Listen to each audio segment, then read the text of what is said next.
Sir ನಮಸ್ಕಾರ, ಹೇಗಿದ್ದೀರಿ sir? ನಮಸ್ಕಾರ, ಚೆನ್ನಾಗಿದ್ದೇನೆ ಸರ್ ಇವತ್ತು ನಿಮ್ಮ ಏನು ವೃತ್ತಿ ಜೀವನದ ಎರಡನೇ ರಿಟೈರ್ಮೆಂಟ್ ಸರ್? ಹೌದು. ಸರ್ ಮೊದಲನೇ ವೃತ್ತಿ ಜೀವನ ಯಾವ್ದು ಸರ್? ನಾನು ಮೊದಲು ಇಂಡಿಯನ್ ಏರ್ಫೋರ್ಸ್ ಅಲ್ಲಿ ಇದ್ದೀರಿ. Indian air force sir? ಹೌದು, ಓಕೆ ಸರ್. ಅಲ್ಲಿ 20 ವರ್ಷ ಕೆಲಸ ಮಾಡಿ ಓಕೆ. ದೇಶ ಸೇವೆ ಕೆಲಸ ಅಂತ ಕರೀದಿಲ್ಲ, ನಾವು ಕರ್ತವ್ಯ ಅಂತ ಹೇಳ್ತೀವಿ. ಕರ್ತವ್ಯ. ಕರ್ತವ್ಯ ಮಾಡಿ ಸರ್ ಯಾವಾಗ ಅಪಾಯಿಂಟ್ ಆಗಿದ್ದು ಸರ್? ಜನವರಿ 81. ಜನವರಿ 81. ಯಾವ ಒಂದು ಮಿಲಿಟರಿ ಡಿಫೆನ್ಸ್ ಅಲ್ಲಿ ಇದ್ರಿ ಸರ್ ತಾವು? ಏರ್ಫೋರ್ಸ್ ಅಲ್ಲಿ. ಏರ್ಫೋರ್ಸ್ ಅಲ್ಲಿ ಇದ್ರಲ್ಲ ಸರ್? Okay sir. ಎಲ್ಲಿ ಸರ್ ಫಸ್ಟ್ ಅಪಾಯಿಂಟ್ ತಮ್ದು? Bengaluru training centre, Bengaluru. Training Bengaluru ಆಯ್ತು ಸರ್. ಓಕೆ. ಅಲ್ಲಿಂದ ಪಾಸ್ ಔಟ್ ಆಗಿ ಏರ್ಫೋರ್ಸ್ ಸ್ಟೇಷನ್ ಹಿಂಡನ್ ಗಾಜಿಯಾಬಾದ್, ಯುಪಿಲಿ sir? Okay sir. Okay sir. ಎಷ್ಟು ವರ್ಷ ಇದ್ರಿ ಸರ್? 2 ವರ್ಷ ಯುಪಿ ಅಲ್ಲಿ ಇದ್ದೆ. ಓಕೆ. ಅಲ್ಲಿಂದ ಮತ್ತೆ ಇದಕ್ಕೆ ಬಂದರೆ ಮತ್ತೆ ಬೆಂಗಳೂರಿಗೆ ಫರ್ದರ್ ಟ್ರೈನಿಂಗ್. ಅಂದ್ರೆ ಅವಾಗ ನಮ್ಗೆ ಡಿಪ್ಲೊಮಾ ಈಕ್ವಲೆಂಟ್ ಒಂದು ಟ್ರೈನಿಂಗ್ ಮಾಡ್ತಾರೆ. ಟ್ರೈನಿಂಗ್ ಮಾಡಿ ಆ ಟ್ರೈನಿಂಗ್ ಆದ್ಮೇಲೆ ಚಂಡೀಗಢಕ್ಕೆ ಹೋದ್ರು. ಚಂಡೀಗಢ. ಸರ್ ಇವಾಗ ನಿಮ್ಮ ಮೂಲ ಅಂದ್ರೆ ನೀವು ಯಾವ ಊರಿನವರು? ನಾವು Ranebennur. Ranebennur sir? Okay sir. Ranebennur. Okay. ರಾಣೆಬೆನ್ನೂರಲ್ಲಿ ನಾನು ಇನಿಷಿಯಲ್ 10th ವರೆಗೂ ರಾಣೆಬೆನ್ನೂರಲ್ಲಿ ಕಲಿತೆ. ಓಕೆ. 10th 1979 ಜೂನ್ ಅಲ್ಲಿ ಪಾಸ್ ಆದೆ. ಓಕೆ. ಅದಾದ್ಮೇಲೆ 81 ಜನವರಿಗೆ ಮಿಲಿಟರಿಗೆ ಹೋಗಿದ್ದು. ಯಾಕೆ ಅನಿಸ್ತು ಸರ್ ನಿಮ್ಗೆ ಆ ಕಾಲಮಾನದಲ್ಲಿ ಮಿಲಿಟರಿಗೆ ಹೋಗ್ಬೇಕು ಅಂತ? ನಮ್ಮ ಮನೆ ಹತ್ರ ಒಬ್ರು ನೇವಿ ಅವರಿದ್ರು. ಅವರು ಬಂದು ಅವ್ರದ್ದು ಅಡ್ವೆಂಚರ್ ಲೈಫ್ ಅದೆಲ್ಲ ಹೇಳ್ತಿದ್ರಲ್ಲ, ಅದನ್ನ ನೋಡಿ ನನಗೆ ಅವಾಗಿಂದ 6th ಸ್ಟ್ಯಾಂಡರ್ಡ್ ನಾಗ ಇದ್ದಾಗಿಂದಾನೆ ಹೋದ್ರೆ ಮಿಲಿಟರಿಗೆ ಹೋಗ್ಬೇಕಂತ ಒಂದು ಬಾಲ್ಯದಲ್ಲೇ ದೇಶ ಸೇವೆ ಮಾಡುವ ಒಂದು ಊರ್ಗ್ ಬಂದಿತ್ತು. ದೇಶ ಸೇವೆ ಮತ್ತೆ ಅಡ್ವೆಂಚರಸ್ ಲೈಫ್ ಬೇಕು ಅಂತ. Okay okay. ಕುತೂಹಲದ ಜೀವನ ನೋಡ್ಬೇಕಂತ ಇತ್ತು. ಅದಕ್ಕೆ ನಾನು 81 ಜನವರಿಗೆ ಸೆಲೆಕ್ಷನ್ ಆಗೋಕ್ಕಿಂತ ಮೊದಲು, ಅದಕ್ಕಿಂತ ಮೊದಲು ಒಂದು ಬಂದು ಅವಾಗ ನನಗೆ ಏಜ್ ಕಡಿಮೆ ಆಯ್ತು ಅಂತ ಹೇಳಿ ವಾಪಸ್ ಕಳಿಸಿದ್ರು. ಓಕೆ. ಅಂದ್ರೆ 60th ಇಯರ್ ಮುಗಿದ ತಕ್ಷಣ ನಾನು ಹೋಗ್ಲೇಬೇಕು ಮಿಲಿಟರಿಗೆ ಅಂತ ಹೇಳಿ. 16 ವರ್ಷ ಮುಗ್ದಿದ ತಕ್ಷಣ ನಿಮ್ಗೆ ಅದೊಂದು ಹೋಗ್ಲೇಬೇಕನ್ನೋ ಒಂದು ಇದು ಬಂದ್ಬಿಡ್ತು ಸರ್ ಛಲ. ಮತ್ತೆ 6 ತಿಂಗಳಾದ್ಮೇಲೆ ಮತ್ತೊಮ್ಮೆ ಬಂದೆ. ಅವಾಗ ಸೆಲೆಕ್ಷನ್ ಆಯ್ತು. 16 ವರ್ಷ 7 ತಿಂಗಳಾಯ್ತಾಗ ಸರ್ವಿಸ್ ಸೇರ್ಕೊಂಡೆ. ಓಹೋ, ನೀವು ಇನ್ನು ವಯಸ್ಕರ ರಾಯಕಿನ ಮುಂಚೆನೆ ಹೋಗ್ಬಿಟ್ಟಿದ್ದೀರಾ ಸರ್ ಆ ಕಾಲಮಾನಕ್ಕೆ. ಸರ್ ದೇಶ ಸೇವೆ ಅಂದ್ರೆ ನಿಮ್ಮ ಪ್ರಕಾರ ಏನು ಸರ್? ನಮ್ಮನ್ನೇ ನಾವು ದೇಶಕ್ಕಾಗಿ ಅರ್ಪಣೆ ಮಾಡೋದು ದೇಶ ಸೇವೆ ಸರ್. ಇವಾಗ ನೀವು ಆ ಒಂದು ಪ್ರಪಂಚನ ನೋಡಿ 30 ವರ್ಷ ಆಗ್ತಾ ಬಂತು ಸರ್. ಈ ಪ್ರಪಂಚ ನೀವು ನೋಡ್ತಾ ಇದ್ದೀರಾ ಸರ್, ಒಂದು ಸ್ವಾರ್ಥ ಪ್ರಪಂಚ ಅಂತ ನಾನು ವಿಮರ್ಶೆ ಮಾಡ್ತೀನಿ ಸರ್. ಯಾಕಂದ್ರೆ ನಾವು ನಮಗೋಸ್ಕರ ಬದುಕ್ತೀವಿ ಸರ್, ದೇಶಕ್ಕೋಸ್ಕರ ಬದುಕ್ತೀವಿ ಅಂತ ನಾಟಕ ಮಾಡ್ತೀವಿ ಸರ್. ನೀವು ನಿಜವಾಗ್ಲೂ ಹೋಗಿ ಸೇವೆ ಮಾಡ್ಬಿಟ್ಟು ಬಂದಿರೋರು ಸರ್. ಈ ವ್ಯತ್ಯಾಸನ ನೀವು ಯಾವ ತರ ನೋಡ್ತೀರಾ ಸರ್? ನಾವು ಅಂದ್ರೆ ಪೂರ ಸರ್ವಿಸ್ ಮಾಡಿದ್ರೆ ಅದೊಂದು ಬೇರೆ ವಿಷಯ ಇತ್ತು. ನಾನು ಪೂರ ಸೇವೆ ಮಾಡಲಿಲ್ಲ, ಬರೀ 20 ವರ್ಷ ಇದ್ದೆ. ಇನ್ನು ಸರ್ 20 ವರ್ಷದ ಸೇವೆ ಕನಿಷ್ಠ ಸೇವೆ ಏನಲ್ಲ ಮಾಡ್ಬೋದಿತ್ತಲ್ಲ ಅಂತ ಒಂದು ಇತ್ತು. ಆದ್ರೆ ನಮ್ಮ ಫ್ಯಾಮಿಲಿ ಪ್ರಾಬ್ಲಮ್ ಇಂದ ನೀವು ಸೆಂಟ್ರಲ್ ವಾಲಂಟ್ರಿ ಕೊಟ್ಬಿಟ್ಟು ಬಂದ್ರೆ ಸರ್? 20 ವರ್ಷ ಆದ್ಮೇಲೆ ಓಕೆ. ರಿಟೈರ್ಡ್ ಆಗಿದ್ದು ಸರ್ ಹಾಗಾದ್ರೆ ನೀವು 2001 ಜನವರಿ ಸರ್. 2001 ಅಲ್ಲಿಯವರೆಗೂ ನೀವು ಒಂದು ಡಿಫೆನ್ಸ್ ನ ಇದು ನೋಡಿದ್ರಿ ಸರ್. ಸರ್ ಈ ವಾರ್ ಯುದ್ಧ ಭೂಮಿಗಳು ಅಂತಾರೆ ಸರ್. ಹಾಗಂದ್ರೆ ನೀವು ಸಹಜವಾಗಿ ಕಾರ್ಗಿಲ್ ಎಲ್ಲ ನೋಡಿದಿರ ಅಂದಂಗೆ ಆಯ್ತು ಸರ್.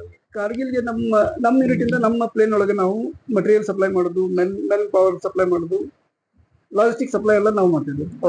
ಹಂಗಾಗಿ ನಾವು ರಾತ್ರಿ ಎಲ್ಲ ಎಚ್ಚರ ಇದ್ದು ಕೆಲಸ ಮಾಡ್ತಿದ್ವಿ. ಕಾರ್ಗಿಲ್ ನ ಯುದ್ಧ ಭೂಮಿಗೆ ನೀವೆಲ್ಲ ರೀತಿಯಾದ ಬ್ಯಾಕ್ ಸಪೋರ್ಟ್ ಮಾಡಿದ್ದೀರಾ ಸರ್? Okay sir. ಅದನ್ನ ಬಿಟ್ಟು ಸರ್?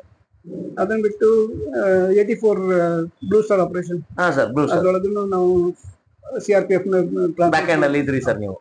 ದೊಡ್ಡ ದೊಡ್ಡ ಒಂದು ಆಪರೇಷನ್ ಗಳಲ್ಲಿ ತಾವು ಇದ್ದೀರಾ. ಏರ್ಫೋರ್ಸ್ ಸಪೋರ್ಟ್ ಇಂದನೇ ಮೂವ್ ಮಾಡ್ಬೋದಲ್ಲ. ಈಗ ಎಲೆಕ್ಷನ್ ಟೈಮ್ ಅಲ್ಲಿ CRPF ನೆಲ್ಲ ಇಲ್ಲಿ ತಗೊಂಡ್ ಬರ್ತಾರಲ್ಲ, ಈ ಕೆಲಸ ಮಾಡೋದು. ಪ್ರೈಮ್ ಮಿನಿಸ್ಟರ್ ಎಲ್ಲ ಬಂದಾಗ ಅವ್ರದ್ದು ಸ್ಪೆಷಲ್ ವೆಹಿಕಲ್, ಅವ್ರಿಗೆ ಬೇಕಾದಂತ ಸುರಕ್ಷಿತ ಇದನ್ನೆಲ್ಲ ನೀವು ನೋಡ್ತಾ ಇದ್ದೀರಿ ಸರ್. ಸಹಜವಾಗಿ ನಮ್ಗೆ ಈ ಕಾರ್ಗಿಲ್ ಅನ್ನೋದು ಒಂದು 25 ವರ್ಷದ ಒಂದು ದೂರದ ಮಾತು ಸರ್. ಸರ್ ಅದನ್ನ ನೀವು ಕಣ್ಣಾರೆ ನೋಡಿದ್ದೀರಾ ಸರ್? ಆ ಕಾರ್ಗಿಲ್ ಬಗ್ಗೆ, ಆ ಯುದ್ಧದ ಬಗ್ಗೆ, ಅವತ್ತಿನ ನಡೆದಂತ ರಾಜಕೀಯ ಕೆಲವೊಂದು ಇಷ್ಟು ವಿದ್ಯಮಾನಗಳಾಗಿರ್ಬೋದು ಅಥವಾ ಬಾರ್ಡರ್ನ ಇಶ್ಯೂಸ್ ಆಗಿರ್ಬೋದು, ಅದನ್ನ ಯಾವ ತರ ನೀವು ನೋಡ್ತೀರಾ ಸರ್? ಏನಂತ ಹೇಳ್ತೀರಾ ಸರ್ ಅದ್ರ ಬಗ್ಗೆ? ಒಂದ್ ವೇಳೆ ಕಾರ್ಗಿಲ್ ಆಗಿಲ್ಲ ಅಂದ್ರೆ ಮಿಲಿಟರಿ ಅವ್ರಿಗೆ ಇಷ್ಟು ಇಂಪಾರ್ಟೆನ್ಸ್ ಕೊಡ್ತೀವಿ. ಅಲ್ಲಿ ಮಿಲಿಟರಿ ಇದೆ ಅನ್ನೋದೇ ಮರ್ತೋಗ್ತಿದ್ರ ಅಂತಾನೆ ಸರ್? ಯಾರಿಗೂ ಗೊತ್ತೂ ಇರಲಿಲ್ಲ ಮಿಲಿಟರಿ ಅಂದ್ರೆ ಏನು ಅಂತ. ಅವ್ರ ಕಷ್ಟಗಳೇನು, ಸುಖಗಳೇನು, ದುಃಖಗಳೇನು ಅಂತ ಗೊತ್ತಿದ್ದಿಲ್ಲ. ನಾವು ನಮ್ಮ ಪ್ಲೇನ್ ಒಳಗೆ ನಾವು ಇಂಡಿಯನ್ ಸೋಲ್ಜರ್ಸ್ಗೆಲ್ಲ ನಮ್ಮ ಬೇಸಿಕ್ ನಮ್ಮ ಪ್ಲೇನ್ ಅಲ್ಲಿ ತಪ್ಪಿದಲ್ರು. 6.5 ಅಡಿ ಮೇಲೆ ಇದ್ದವರೆಲ್ಲ ಕೈದಿಲ್ಲ, ಕಾಲಿಲ್ಲ, ಈ ತರ ಬಿದ್ದು ಬರ್ತಿದ್ರು. ಆಮೇಲೆ ಆ ಕ್ಲೈಮೇಟ್ ನೊಳಗೆ -23-24 ಡಿಗ್ರಿ ಟೆಂಪರೇಚರ್ ಅಲ್ಲಿ ಕೆಲಸ ಮಾಡಿದಾಗ ಅವ್ರಿಗೆ ಫ್ರೋಸ್ಟ್ ಬೈಟ್ ಅಂತ ಒಂದು ಇದಾಗ್ತದೆ. ಒಂದು ಅದೊಂದು ರೋಗ ರೋಗ ರೋಗ ಹಾ. ಅಂದ್ರೆ ಏನಾಗ್ತದೆ ಆ ಕ್ಲೈಮೇಟ್ಗೆ. ಕ್ಲೈಮೇಟ್ಗೆ ಈ ಸಾಕ್ಸ್ಗೆ ಮತ್ತೆ ಚರ್ಮದ ನಡುವೆ ಸ್ವಲ್ಪ ಬೆವರು ಬಂದಂಗೆ ಆಗ್ತದಲ್ಲ ಹಾ ಸರ್. ಓಡಾಡಿದಾಗ, ಹಾ. ಆ ಬೆವರು ರಾತ್ರಿ ಸ್ನೋ ಆಗಿ ಇವ್ರ ಕಾಲೊಳಗೆ ತೂರ್ಕೊಂಡು, ಓ, ಆ ಚಳಿಗೆ ಮಂಜಾಗ್ತಿತ್ತು ಸರ್ ಆ ಬೆವರು. ಮಂಜಾಗಿ ಅದು ಕಾಲೊಳಗೆ ತೂರ್ಕೊಂಡ್ಬಿಡ್ತಿತ್ತು. ಅಜ್ಜುಜ್ಜು. ತೂರ್ಕೊಂಡು ಮೊಣಕಾಲ್ ತನಕ ಬರೋ ತನಕ ಅದು ಗೊತ್ತಾಗ್ತಿದ್ದಿಲ್ಲ. ಅವಾಗ ಅಲ್ಲಿ ಕಪ್ಪಾಗಿ ಫುಲ್ ಅದನ್ನ ಗ್ಯಾಂಗ್ರೀನ್ ತರ ಆಗಿ ಗ್ಯಾಂಗ್ರೀನ್ ತರ ಆಗಿ ಕಾಲ್ ಕಟ್ ಮಾಡುವಂತ ಪರಿಸ್ಥಿತಿ ಬರ್ತಿತ್ತು. ಅಜ್ಜುಜ್ಜು. ಅಂತ ಸೋಲ್ಜರ್ಸ್ಗೆಲ್ಲ ನಾವು ಟ್ರಾನ್ಸ್ಪೋರ್ಟ್ ಮಾಡ್ತಿದ್ವಿ. ಹಾ, ಹಾ. ಚಂಡೀಗಢಕ್ಕೆ ಬಂದಾಗ ಅವ್ರನ್ನ ನಾವು ಹಾಸ್ಪಿಟಲ್ಗೆ ಶಿಫ್ಟ್ ಮಾಡೋದು ಇದೆಲ್ಲ ಮಾಡ್ತಿದ್ದಲ್ಲ. ಆ ಟೈಮ್ ಒಳಗೆ ನಮ್ಗೆ ಅನಿಸಿತ್ತು ನಾವು ಪುಣ್ಯ ಮಾಡಿ ಅಟ್ಲೀಸ್ಟ್ ನಾವಾದ್ರೂ ಅಂತ ಪರಿಸ್ಥಿತಿ ಒಳಗೆ ಹೋಗಿಲ್ಲಲ್ಲ ಹಾ. ಅಂತ ಹೇಳಿ ಆರೋಗ್ಯವಾಗಿ ಚೆನ್ನಾಗಿದ್ರಿ ಅಂತ. ಅಲ್ಲಿ ತನಕ. ಆದ್ರೆ ಅಂತ ಮಹಾನ್ ದೇಶಭಕ್ತರು ತಮ್ಮ ಪ್ರಾಣಾರ್ಪಣೆ ಮಾಡುವಂತ ಮಹಾನ್ ದೇಶಭಕ್ತರಿಗೆ ನೀವು ಸೇವೆ ಮಾಡಿರೋ ತೃಪ್ತಿನೂ ಇದೆ ಸರ್ ನಿಮಗೆ. ಸರ್, ಆ ಈ ಒಂದು 20 ವರ್ಷಗಳ ನಿಮ್ಮ ಈ ಓವರ್ ಆಲ್ ದೇಶ ಸೇವೆ ಅಥವಾ ನಿಮ್ಮ ಡಿಫೆನ್ಸ್ ನ ಅನುಭವ ಒಂದೆರಡು ಮಾತಲ್ಲಿ ಹೇಳ್ಬೇಕು ಅಂದ್ರೆ ಸರ್? ಅದನ್ನ ವರ್ಣಿಸಕ್ಕಾಗುದಿಲ್ಲ, ವರ್ಣಿಸಕ್ಕಾಗಲ್ಲ. ಅದು ಅಂತ ಲೈಫ್ ಸಿಗ್ಬೇಕಂದ್ರೆ ಪುಣ್ಯ ಮಾಡಿದ್ರೆ. ಸರ್, ಇವತ್ತಿನ ಪೀಳಿಗೆಗೆ ನೀವು ಏನಂತ ಹೇಳ್ತೀರಾ ಸರ್ ಆ ಡಿಫೆನ್ಸ್ ನ ವಿಚಾರವಾಗಿ, ಅಥವಾ ದೇಶದ ಭಕ್ತಿ, ದೇಶ ಯಾಕೆ ನಮ್ಗೆ ಪ್ರೀತಿ ಮಾಡ್ಬೇಕು ನಾವು, ಇವತ್ತಿನ ಯುವ ಪೀಳಿಗೆ ಯಾವ ತರ ನಡುತ್ತಾ ಇದೆ, ಅವ್ರಿಗೆ ಯಾವ ತರ ಮಾರ್ಗದರ್ಶನ ಕೊಡ್ತೀರಾ ಸರ್? ಈಗಿನ ಯುವಕರಿಗೆ ಈ ಮೊಬೈಲ್ ಬಂದು ಇವೆಲ್ಲ ಬಂದ್ಮೇಲೆ ಯಾರಿಗೂ ಇದೆ ದೇಶಭಕ್ತಿ ಇಲ್ಲ. ಬೇರೆ ಇವನ್ ತಂದೆ ತಾಯಿಗೇನು ರೆಸ್ಪೆಕ್ಟ್ ಮಾಡಂಗಿಲ್ಲ ಅಂದ್ರೆ ಇನ್ನು ದೇಶಕ್ಕೆಲ್ಲ ರೆಸ್ಪೆಕ್ಟ್ ಮಾಡ್ತಾರೆ. ಅದು ಆಮೇಲೆ ಮೊದಲಾದ್ರೆ ಮಿಲಿಟರಿ ಒಳಗೆ ಲೇಡೀಸ್ಗೆಲ್ಲ ಅಲವ್ ಇರಲಿಲ್ಲ. ಈಗ ಅದೂ ಇದೆ. ಅವಾಗ ನಾವೇನ್ ಹೇಳ್ತೀವಿ, ಮೊದ್ಲು ರಿಟೈರ್ ಆಗಿ ಬಂದ ತಕ್ಷಣ ನಿಮಗೆ ಮಿಲಿಟರಿ ಒಳಗೆ ಸೇರಕ್ಕಾಗಿಲ್ಲ, ಅಟ್ಲೀಸ್ಟ್ ನಿಮ್ ಮಗಳನ್ನ ಮಿಲಿಟರಿ ಒಳಗೆ ಕೊಡ್ರಿ ಕಳಿಸಿ ಅಂತ ಅವ್ರಿಂದ ಇನ್ಸ್ಪೈರ್ ಮಾಡ್ತಿದ್ರು. ಈಗಾದ್ರೆ ಹೋಗ್ಬೋದು, ಹುಡುಗಿ ಆದ್ರೂ ಹೋಗ್ಬೋದು, ಹುಡುಗ ಆದ್ರೂ ಹೋಗ್ಬೋದು, ಹೋಗ್ಲಿ. ನಮ್ಮಿಂದ ಆದಷ್ಟು ನಾವು ದೇಶ ಸೇವೆ ಮಾಡ್ಬೇಕು. ಹೊರಗಡೆ ಬಂದ್ಮೇಲೆನೂ ಸೇವೆ ಮಾಡ್ತಾ ಇದ್ದೀರಾ ಸರ್? 2 ವರ್ಷ ನಮ್ಗೆ ರಿಸರ್ವ್ ಪೀರಿಯಡ್ ಇತ್ತು. 2 ವರ್ಷದೊಳಗೆ ಏನಾದ್ರೂ ಆಗಿದ್ರು ನಾನು ಹೋಗಕ್ ತಯಾರಾಗಿದ್ದೆ. ಆಮೇಲೆ ರೀಸೆಂಟ್ಲಿ ಒಂದು ಇದೆ ಕೇದಾರ್ನಾಥ್, ಬದ್ರಿನಾಥ್, ಅವಾಗ ಯಾರೋ ಒಬ್ರು ಫೇಸ್ಬುಕ್ ಒಳಗೆ ಹಾಕಿದ್ರು, ವಾಲಂಟಿಯರ್ ಎಕ್ಸರ್ಸ್ ಮೆನ್ ಬರ್ಬೋದು ಅಂತ. ಅವಾಗ ನಾವೆಲ್ಲರೂ ವಾಲಂಟಿಯರ್ ಆಗಿದ್ರು, ನಮ್ಗೆ ಕರೀಲಿಲ್ಲ. ಇವನ್ ಏನೋ ಕೆಲಸ ಆದ್ರು ಈಗ ನಾವು ಇವತ್ತಿಗೂ ಈ ಕ್ಷಣಕ್ಕೂ ನೀವು ದೇಶ ಸೇವೆ ಮಾಡೋದಕ್ಕೆ ಸಿದ್ಧರಿದ್ದೀರಿ, ಇವಾಗ ಕರೆದ್ರು ಸಿದ್ಧರಿದ್ದೀರಿ. ಈಗಿನ ಯಂಗ್ಸ್ಟರ್ಸ್ಗೆ ಅವಕಾಶ ಇದೆ. ಅಂದ್ರೆ ವರ್ಷದೊಳಗೆ 2 ತಿಂಗಳ ಆರ್ಮಿ ಯೂನಿಫಾರ್ಮ್ ಹಾಕೊಂಡು ದೇಶ ಸೇವೆ ಮಾಡ್ಬೋದು. ಅವರು 2 ತಿಂಗಳ ಸೆಂಟ್ರಲ್ ಗೌರ್ಮೆಂಟ್ ಪೇಮೆಂಟ್ ಮಾಡ್ತದೆ, ಸ್ಯಾಲ್ರಿ ಕೊಡ್ತದೆ. 10 ತಿಂಗಳ ಇಲ್ಲಿರ್ಬೋದು. ಇಲ್ಲಿ ಈಕ್ವಲೆಂಟ್ ಪೊಸಿಷನ್ಗೆ ಅಲ್ಲಿಗೆ ತಗೊಂಡೋಗಿ ಇರ್ತಾರೆ. ಲೈಕ್ ಧೋನಿ, MS ಧೋನಿ ಅವ್ರಿಗೆ ಕರ್ನಲ್ ಆಗಿ ಮಾಡಿದ್ರು. ಸೊ ಅವರು 2 ತಿಂಗಳ ಯೂನಿಫಾರ್ಮ್ ಹಾಕೊಂಡು 2 ತಿಂಗಳ ಡ್ಯೂಟಿ ಮಾಡಿದ್ದಾರೆ. ಡ್ಯೂಟಿ ಮಾಡ್ಬೇಕು, ಈಗ ಮಾಡ್ಬೇಕು. ಅದೇ ತರ ಕರ್ನಲ್ KP ಸಿಂಗ್ ದೇವ್ ಅಂತ ಇಂಡಿಯನ್ ಮಿನಿಸ್ಟರ್ ಇದ್ರು, ಅವರು ಟೆರಿಟೋರಿಯಲ್ ಆರ್ಮಿಯಲ್ಲಿ ಇದ್ದಾರೆ.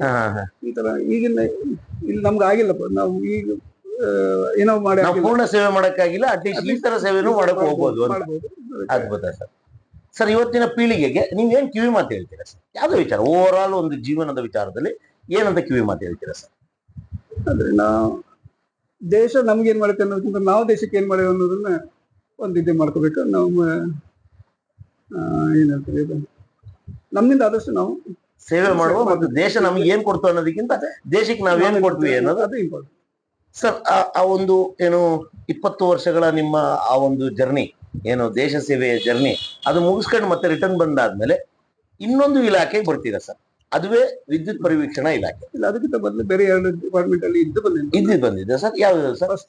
ಫಸ್ಟ್ ನಾನು ರಿಟೈರ್ ಆಗಿ ಬಂದ ತಕ್ಷಣ ಗೋವಾದಲ್ಲಿ ಸೆಟ್ಲ್ ಆಗ್ಬೇಕಂತೇಳಿ 2006 ತನಕ ಗೋವಾದಲ್ಲಿ ಇದ್ದೀನಿ. Okay sir. ಅಲ್ಲಿ ಯಾವ್ದು ಸೂಟೇಬಲ್ ಕೆಲಸ ಸಿಗಲಿಲ್ಲ ಅಂತ 2007 ಜುಲೈನಲ್ಲಿ SDA ಆಗಿ ಡಿಸ್ಟ್ರಿಕ್ಟ್ ತುಮಕೂರಿಗೆ ಬಂದೆ. Okay sir. ತುಮಕೂರಲ್ಲಿ 2 ವರ್ಷ ಇದ್ದೆ. ಅಷ್ಟೊಳಗೆ FDA ಗೆ ಒಂದು ವೇಕೆನ್ಸಿ ಬಂತು KPS ಇಂದ. ಆ ಎಕ್ಸಾಮ್ ಬರೆದು ಎಂಪ್ಲಾಯ್ಮೆಂಟ್ ಅಂಡ್ ಟ್ರೈನಿಂಗ್ ಡಿಪಾರ್ಟ್ಮೆಂಟ್ ಅಲ್ಲಿ FDA ಆಗಿ ಜಾಯ್ನ್ ಆದೆ. 2009 ಇಂದ 2015 ತನಕ ಆ ಡಿಪಾರ್ಟ್ಮೆಂಟ್ ಅಲ್ಲಿ ಇದ್ದು. ಡಿಸೆಂಬರ್ 1, 2015 ಈ ಡಿಪಾರ್ಟ್ಮೆಂಟ್ ಗೆ ಬಂದೆ.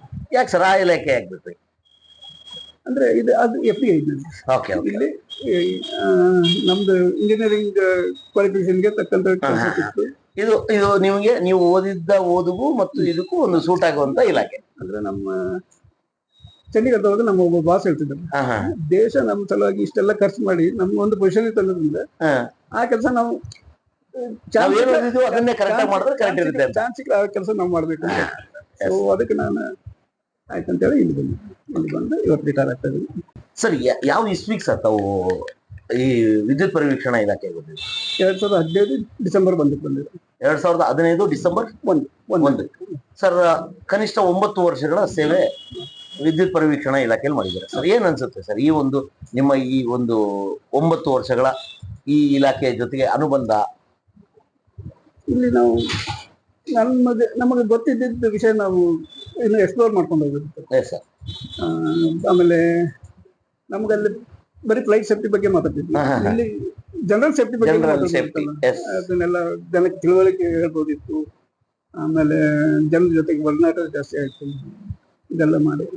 ಸರ್ ಮೊದಲನೇದಾಗಿ ವಿದ್ಯುತ್ ಪರಿವೀಕ್ಷಣೆ ಇಲಾಖೆಯಲ್ಲಿ ಏನಾಗಿ ತಾವು ಪದಾರ್ಪಣೆ ಮಾಡಿದ್ರೆ? ಅಸಿಸ್ಟೆಂಟ್ ಎಲೆಕ್ಟ್ರಿಕಲ್ ಎಇ ಆಗಿ ಪದಾರ್ಪಣೆ. ಸರ್ ಇವಾಗ ಏನು ಸರ್ ಇವಾಗ್ಲೂ ಅದೇ ಹುದ್ದೆಯಲ್ಲೇ ಇದ್ದೀರಾ ಸರ್? ಸರ್ ಎಷ್ಟು ತೃಪ್ತಿ ಇದೆ ಸರ್ ನಿಮ್ಗೆ ಈ ಇಲಾಖೆಯಲ್ಲಿ ಸೇವೆ ಸಲ್ಲಿಸಿರೋದು? ತುಂಬಾ ತೃಪ್ತಿ ಇದೆ ನನಗೆ ಸರ್. ನಿರಂತರವಾಗಿ ಒಂದು ಕನಿಷ್ಠ 43 ವರ್ಷಗಳ ಸೇವೆ ಸಲ್ಲಿಸಿದ್ದೀರಾ ಸರ್ ನಿಮ್ಮ ಒಂದು ಜೀವನದಲ್ಲಿ. ಈ 60 ವರ್ಷಗಳ ಜೀವನ ಒಟ್ಟಾರೆಯಾಗಿ 43 ವರ್ಷಗಳ ನಿರಂತರ ಒಂದು ಸೇವೆಗಳನ್ನ ಮಾಡ್ತಾ ಬಂದಿದ್ದೀರಾ ಸರ್. ಈ ಓವರಾಲ್ ಜೀವನ ನಿಮ್ಗೆ ಎಷ್ಟು ತೃಪ್ತಿ ಕೊಟ್ಟಿದೆ ಸರ್? ಜೀವನ ಅಂತ ತೃಪ್ತಿನೇ ಇದೆ. ಯಾವ್ದು ಇಲ್ಲಿವರೆಗೂ ಏನು ಕಮ್ಮಿ ಅಂತಾನು ಆ ತರದ್ದೇನಿಲ್ಲ, ಯಾವ್ದು ರಿಗ್ರೆಟ್ಸ್ ಇಲ್ಲ. Okay sir. ಜೀವನದ ಬಗ್ಗೆ ಯಾವ ರಿಗ್ರೆಟ್ ಇನ್ನೂ ಆಗ್ಬೇಕಾಗಿತ್ತು, ಈ ತರದ್ ನಾನು ಏನೋ ಮಾಡ್ಬೇಕಾಗಿತ್ತು, ಇದನ್ನ ಯಾವ್ದು ನಾನು ಮಾಡ್ಲಿಲ್ಲ ಅನ್ನೋ ತರ ಏನಾದ್ರು ಇದೆಯಾ? ಆಸೆಗೆ ಕೊನೆನೇ ಇಲ್ಲ. ಆಸೆ ಕೊನೆ ಇಲ್ಲ, ನಿಜ ಸರ್. ನಿಜ ಇಲ್ಲ, ಹಂಗಾಗಿ ಇದ್ದಿದ್ರೊಳಗೆ ತೃಪ್ತಿ ಪಡ್ಬೇಕು. ಇರೋದ್ರಲ್ಲಿ ನೀವು ತೃಪ್ತಿ ಇದ್ದೀರಾ ಸರ್, ಏನು ಕಮ್ಮಿ ಆಗಿಲ್ಲ. ಏನು ಕಮ್ಮಿ ಆಗಿತ್ತು. ಎಸ್ ಸರ್, ಅದ್ಭುತ ಸರ್. ನೀವು ನಿಮ್ಮ ಯೌವನದಲ್ಲಿ ಪೂರ್ತಿ ಏನೋ ಕೆಲಸ ಮಾಡ್ತಾನೆ ಕಳೆದಿದ್ದೀರಾ ಸರ್. ಇವಾಗ ನೀವು ವಯೋ ನಿವೃತ್ತಿ ಅಂತ ಇದ್ದೀರಾ, ಇದ್ ಮೇಲೇನು ಕೆಲಸ ಮಾಡ್ಬೇಕನ್ನೋ ಆಸೆ ಇದೆಯಾ ಸರ್? ಏನಿಲ್ಲ. ನನಗೆ ಕೆಲವೊಂದು ಕನಸು ನಾನು ಈಡೇರ್ಸಕ್ ಆಗಿರ್ಲಿಲ್ಲ ನಮ್ಮ ಯೌವನದಲ್ಲಿ. ಓಕೆ. ಅಂದ್ರೆ ಕೆಲವೊಂದು ಟ್ರೆಕ್ಕಿಂಗ್ ಅಂತ ಹೋಗ್ಬೇಕಿತ್ತು, ಕೆಲವೊಂದು ಟ್ರಾವೆಲಿಂಗ್ ಅಂತ ಮಾಡ್ಬೇಕಿತ್ತು. ಆ ಟೈಮಲ್ಲಿ ಇದರಲ್ಲಿ ಆ ಸಮಯದಲ್ಲಿ ನಂಗೆ ಇದೇ ಆಗಿರ್ಲಿಲ್ಲ, ಸಾಧ್ಯ ಆಗಿರ್ಲಿಲ್ಲ. ಈಗ ಅಟ್ಲೀಸ್ಟ್ ನನ್ನ ಈ ಟೈಮ್ ಅನ್ನ ಯೂಟಿಲೈಸ್ ಮಾಡ್ಕೊಳ್ಳೋಣ ಅಂತ, ಫುಲ್ಫಿಲ್ ಮಾಡ್ಕೋಬಹುದಲ್ಲ ಅಂತ. ಮತ್ತೆ ಯಾವ್ದು ಕೆಲಸ ಮಾಡೋದು ಬೇಡ. 75% ಆಫ್ ಲೈಫ್ ಆಲ್ರೆಡಿ ಕೆಲಸ ಮಾಡಿಬಿಟ್ಟೆ. ಇನ್ನು ನನ್ನ ಸಲುವಾಗಿ ನಾನು ಬದುಕಬೇಕಂದ್ರೆ ಉಳಿದಿದ್ದ ಸ್ವಲ್ಪ ಸಮಯ ಕುಟುಂಬ ಮತ್ತು ನಿಮ್ಮ ಸಲುವಾಗಿ ಇನ್ನು ಮುಂದಿನ ಜೀವನ ನಡೆಸಬೇಕು ಅಂತ ನೀವು ಅನ್ಕೊಂಡಿದ್ದೀರಿ. ಅದ್ಭುತ ಸರ್. ಸರ್ ನೀವು ಒಬ್ಬ ದೇಶಭಕ್ತರಾಗಿದ್ದೀರಿ, ಮತ್ತೆ ಬಾರ್ಡರ್ಗಳಲ್ಲಿ ಕೆಲಸ ಮಾಡ್ಬಿಟ್ಟು ಬಂದಿದ್ದೀರಿ. ಹಲವಾರು ಜನಕ್ಕೆ ನೀವು ಹಿಂದೆ ಶಕ್ತಿಯಾಗಿ ಕೆಲಸ ಮಾಡಿದ್ದೀರಾ ಸರ್. ನಾವು ನಿಮಗೆ ಎಷ್ಟು ಕೋಟಿ ಧನ್ಯವಾದಗಳನ್ನ ಹೇಳಿದ್ರು ಸಾರ್ವಜನಿಕರು ಅದು ಕಮ್ಮಿನೇ ಸರ್. ಸರ್ ನೀವು ಯಾರಿಗಾದ್ರೂ ಕ್ಷಮೆ ಕೇಳಬೇಕು ಅಥವಾ ಯಾರಿಗಾದ್ರೂ ಧನ್ಯವಾದಗಳನ್ನ ಹೇಳ್ಬೇಕು ಅಂದ್ರೆ, ಅಥವಾ ನಿಮ್ಮ ಈ ಪೂರ್ತಿ ಈ ಒಂದು 60 ವರ್ಷಗಳ ಜೀವನದಲ್ಲಿ ಯಾರನ್ನಾದ್ರೂ ನೆನ್ಸ್ಕೋಬೇಕು ಅಂದ್ರೆ ನಮ್ಮ ಒಂದು ಮಾಧ್ಯಮದ ಮುಖಾಂತರ ತಾವು ದಯವಿಟ್ಟು ಹೇಳ್ಬೋದು ಸರ್. ನನಗೆ ದೇಶ ಸೇವೆ ಮಾಡಕ್ ಕೊಟ್ಟಿದ್ದಕ್ಕೆ ದೇಶಕ್ಕೆ ನಾನು ಧನ್ಯವಾದ ಹೇಳ್ತೀನಿ. ಆಮೇಲೆ ನನ್ನಿಂದ ಏನಾದ್ರು ತಪ್ಪಂತೂ ಆಗಿಲ್ಲ, ತಿಳಿದು ತಪ್ಪಾಗಿಲ್ಲ. ತಿಳಿದೇ ತಪ್ಪಾಗಿದ್ರೆ ಎಲ್ಲರ ಕಡೆ ಕ್ಷಮೆ ಕೇಳ್ತೀನಿ. ಆಮೇಲೆ ಇನ್ನೊಂದು ಜೀವನ ಅಂತ ಇದ್ರೆ ಮತ್ತೆ ನಾನು ಮಿಲಿಟರಿಗೇನೆ ಸೇರ್ಬೇಕು, ಅವಾಗ ಫುಲ್ ಸರ್ವಿಸ್ ಮಾಡ್ಬೇಕಂತ ಒಂದು ಆಸೆ. ಅದ್ಭುತ ಸರ್. ಒಬ್ಬ ದೇಶ ಪ್ರೇಮಿ ಯಾವ ರೀತಿಯಾಗಿ ಬಯಸ್ತಾನೆ ಅನ್ನೋದು ನಿಮ್ಮ ಮಾತುಗಳಲ್ಲಿ ನಿಜವಾಗ್ಲೂ ಅದೊಂದು ಕೇಳೋದೇ ಚಂದ ಸರ್. ಯಾಕಂದ್ರೆ ನಿಮಗೆ ಗೊತ್ತು ನಿಜವಾದ ವಾಸ್ತವ ಏನು, ನಿಜವಾದ ಭಕ್ತಿ ಅಂದ್ರೇನು, ನಿಜವಾದ ದೇಶ ಅಂದ್ರೆ ಏನು ಅಂತ. ಯಾಕಂದ್ರೆ ನೀವು ಆ ಪ್ರದೇಶದಲ್ಲಿ ನೀವು ನೋಡ್ಕೊಂಡು ಜೀವನ ಮಾಡ್ಕೊಂಡು ಇಲ್ಲಿವರೆಗೂ ಬಂದಿದ್ದೀರಾ ಸರ್. ನಿಮ್ಮ ಮುಂದಿನ ಜೀವನ ಅದ್ಭುತವಾಗಿ ಸುಖ, ಶಾಂತಿ, ನೆಮ್ಮದಿ ಎಲ್ಲವನ್ನು ಭಗವಂತ ಕರುಣಿಸ್ಲಿ ಅಂತ ನಿಮ್ಮ ವಾಣಿ ಕಡೆಯಿಂದ ನಾನು ಸಹ ಕೇಳ್ಕೊತಾ ಇದ್ದೀನಿ ಸರ್. ನಮಗೆ ಈ ಒಂದು ಸಂದರ್ಶನಕ್ಕೆ ಅನುವು ಮಾಡಿಕೊಟ್ಟಿದ್ದಕ್ಕೆ ಮತ್ತು ನೀವು ಇವತ್ತು ರಿಟೈರ್ಡ್ ಆಗ್ತಿರೋದಕ್ಕೆ ಎರಡಕ್ಕೂ ಸೇರಿ ನಾನು ನಿಮ್ಗೆ ತುಂಬಾ ಧನ್ಯವಾದಗಳನ್ನ ಹೇಳ್ತಾ ಇದ್ದೀನಿ. ಒಳ್ಳೇದಾಗ್ಲಿ ಸರ್ ನಿಮ್ಮ ಮುಂದೆ ಜೀವನ. Thank you. ನಿಮ್ಗೂ ಒಳ್ಳೇದ್ ಮಾಡ್ಲಿ. Thank you sir. ತಮ್ಮ ಫ್ಯಾಮಿಲಿಗೆ ಎಲ್ಲರಿಗೂ ಒಳ್ಳೇದ್ ಮಾಡ್ಲಿ, ತಮ್ಮ ಸಂಸ್ಥೆಗೂ ಒಳ್ಳೇದ್ ಮಾಡ್ಲಿ. Thank you sir. Thank you sir.